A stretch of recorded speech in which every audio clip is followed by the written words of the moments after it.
Dozens of ISIS terrorists killed in a series of U.S. airstrikes. The terrorists targeted as they apparently tried to escape Falluja. CNN Pentagon correspondent Barbara Starr live with the very latest for us. Barbara, what have you learned?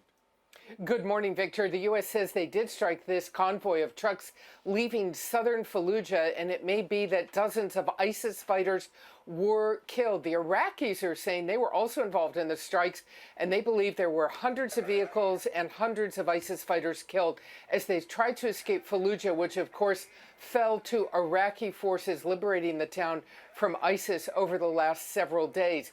Why is this video so interesting? Because the question is, why would ISIS risk becoming such a target, putting hundreds of fighters in one spot where they had to have known they would be seen from the air and bombed?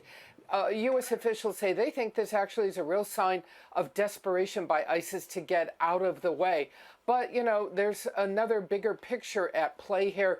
As we've discussed this morning, the CIA says ISIS still a very long way to go. They have a very significant capability to launch terror attacks, especially in Europe, outside of Iraq and Syria, as we have just seen in Istanbul. And I have to tell you, a top U.S. Air Force intelligence official has told us this week when he looks at the targeting campaign, hitting the right targets, hitting the targets that really matter, he gives it a 5 out of 10.